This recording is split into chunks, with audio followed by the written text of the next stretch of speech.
Welcome back, one and all, and thank you so much for joining me today. As always, I am Daniel Blake, and when you think about the most popular sitcoms of the 90s, there's usually one show that always comes to mind. Frasier.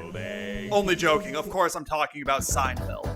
Between the comedic minds of Larry David and Jerry Seinfeld, they created a cultural phenomenon that dominated the airwaves from 1989 to 1998. Love it or hate it, there's no denying that the show was an utter success. However, while Larry David would move on to create the popular spin-off series Curb Your Enthusiasm, most of the other cast would fall into obscurity or worse. Jerry was not exempt from this. It seemed that without Larry, he wasn't all that great at producing cinema, pushing out complete stinkers such as The Marriage Ref and the now notorious B-Movie. However, in what felt like a half-hearted attempt to revitalize his career, we were blessed with his most recent blunder, Unfrosted.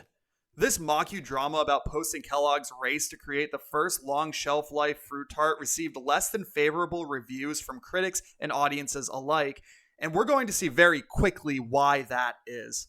As always, this is your official spoiler warning, so click off now if you for some reason care about watching this film. With that taken care of, let's get into the gooey center of this movie. We open on Jerry Seinfeld talking to a child at a diner about the history of Pop-Tarts before jumping back to 1960s Battle Creek, Michigan. Jerry then shows how he's responsible for a lot of key decisions in Kellogg's, such as the approving of the "They're Great" slogan from Frosted Flakes, the naming of Fruit Loops in its particular way, and keeping Snap, Crackle, and Pop in check.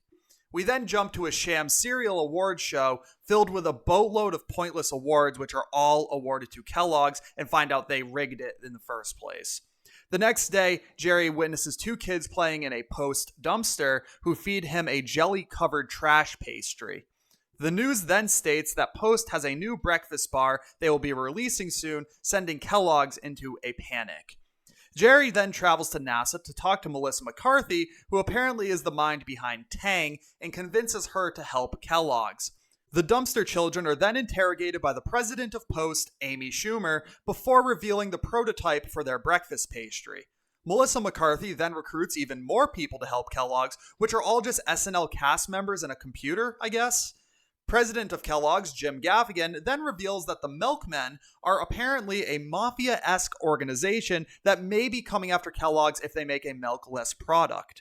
The actor that was playing Tony the Tiger suddenly shows up to do a Shakespeare-type performance, but is denied by Jerry Seinfeld. Amy Schumer then calls together all of the major cereal brands and informs them of Post's inevitable takeover.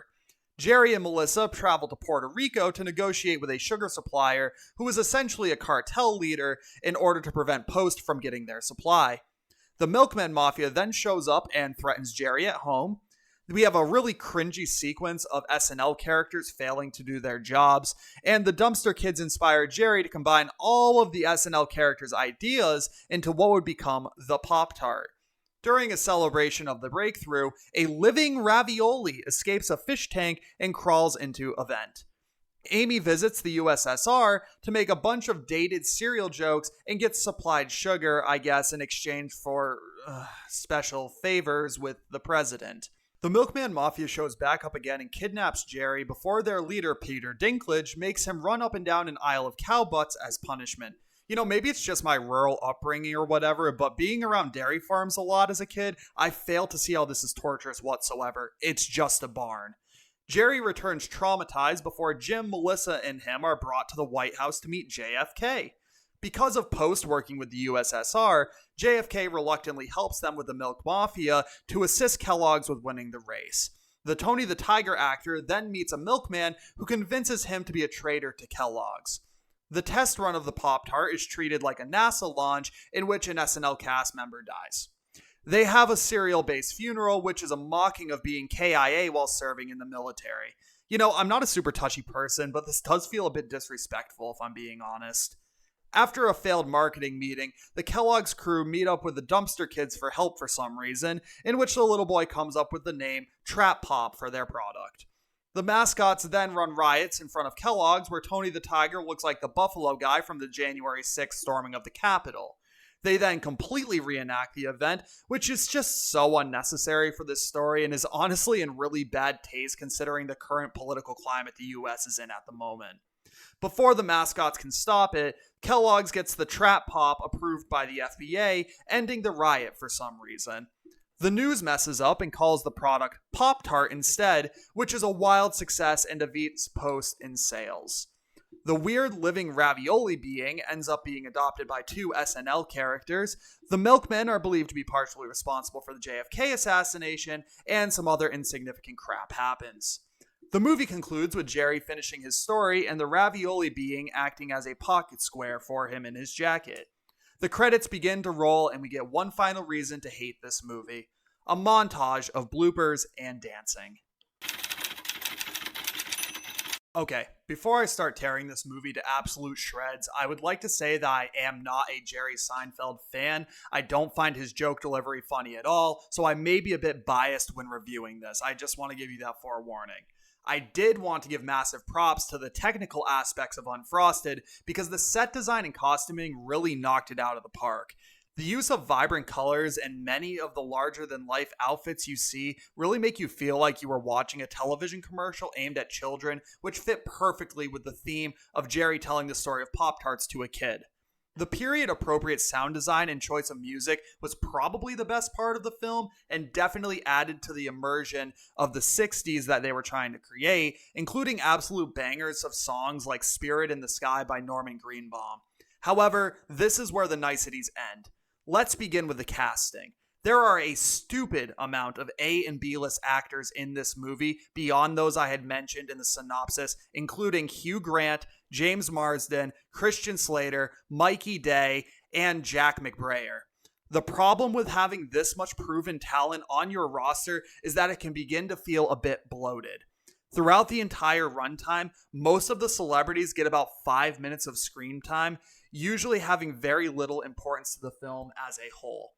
There's this trend I've noticed where a large portion of the production budget goes to filling the cast with notable people. The project as a whole is rarely acclaimed or even terrible in many bad circumstances. I mean, look at movie 43 for this as an example. This brings me to the second major flaw with the film, Jerry Seinfeld as a whole. Not only was he the leading role, but he also wrote, directed, and produced Unfrosted as well. As the movie went on, it became increasingly obvious that the whole production was just a "look at me, I'm still relevant" by Jerry. For someone who has made his living being a comedian, I didn't laugh once throughout the entire runtime, and by the end, all I could think was how I could have spent the last hour and a half doing anything other than watching Jerry pompously glaze himself over and over. The last major issue that I have with this film is its length. If you were to cut out all of the fluff of this movie, which is the vast majority of what you will be watching, you'd probably have about 30 minutes of screen time. It really gets under my skin when conflicts and situations in television exist only to pad the duration of the media. Like the whole mascot situation and the Milk Mafia parts essentially serve zero purpose other than a bad and occasionally offensive way to add attempted humor that does nothing to push the plot forward. All I can say is this film proved to me that the success of Seinfeld, both the man and the show, was strictly because of Larry David. So, on a scale of 1 to 10, I would give Unfrosted 2 toasters. It's boring, unfunny, and ultimately another forgettable movie in the Netflix catalog. Something I'm becoming very irritated with in modern cinema are projects getting greenlit for no other reason than the name attached to it. I can guarantee if Unfrosted was pitched by an unknown creator, it wouldn't have been approved, and if it somehow was, it wouldn't have been nearly as publicized and definitely wouldn't be an Emmy nominee. A little while ago, I ripped apart the atrocity that was Sausage Party Foodtopia, and when I heard Prime Video renewed it for a second season, all I could think was, this only happened because Seth Rogen made it. Not only are known celebrities getting a free pass, but remakes of popular IPs as well. Since its conclusion in 2008, the widely beloved Avatar: The Last Airbender has received 2 attempts of a live-action remake. The first being a horrendous bastardization by the alleged king of twists, M. Night Shyamalan, in 2010, and the second a mixed-reviewed Netflix original series, which is currently working on a second season. In my opinion, this practice of brand recognition and feeding of nostalgia has been a severe detriment to the quality of media in recent years, and it's sad to see independent creators being passed over for has-beens like Jerry Seinfeld. There has been some rays of hope recently for independent works being noticed, particularly in the animated scene, with shows like Glitch's Amazing Digital Circus being picked up by Netflix, Vivzy Pop's Has-Been Hotel receiving commercial and critical success on Prime Video, and Zach and Michael's Smiling Friends being beloved by basically everybody on Adult Swim. I hope that moving forward, that production companies will take a closer look at these success stories and realize that it's time for a change in Hollywood.